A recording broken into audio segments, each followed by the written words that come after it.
Hello everybody, today we have got an Italian inspired shrimp dinner. Now you can use any kind of peeled dividend shrimp you like.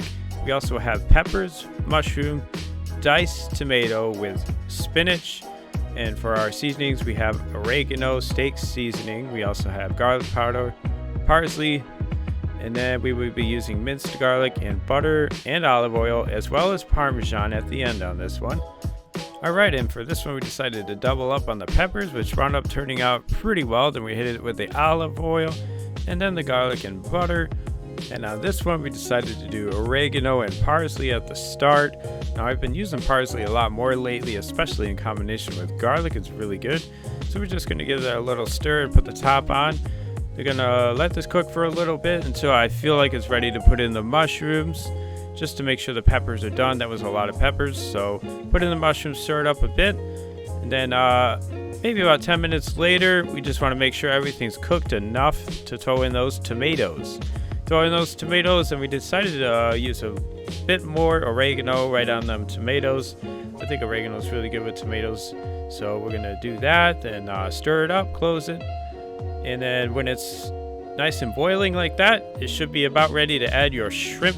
Now these shrimp are gonna cook really fast once it's on the heat, so we pretty much just put that in there, and then we start seasoning them here. We're gonna do that steak seasoning and garlic powder. Quite a bit of seasoning here when I first put them in. For me, shrimp is something that needs a lot of seasoning, so I definitely put a lot on this first turn before closing it, and then maybe about 5 minutes later it's ready to stir up, and then add a little bit more seasoning to as much as you want, and then put the top back on, and then it really is only going to take about 10 more minutes until that shrimp is basically fully done. Shrimp is something that does not take very long to cook, really only 10 to 15 minutes on heat, and as long as it's kind of pink like that, it's basically done. You could eat it, but we wanted to cook down a bit of that tomato juice before adding in our spinach. So spinach is kind of bulky when you first put it in, but then if you just kind of stir it around in the heat for a couple of minutes, it starts to go down. Now I like using spinach a lot. It definitely can add a lot of nutrients into something without changing up the flavor too much, and it's really good with cheese, especially Parmesan, and it's also really good with tomatoes and oregano and all the rest of the stuff that we put in here.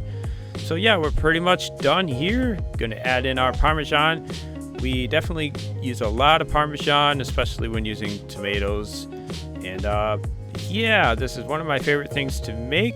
I usually do this maybe once a week or so. And yeah, I hope you guys like this one. That is pretty much it. Enjoy.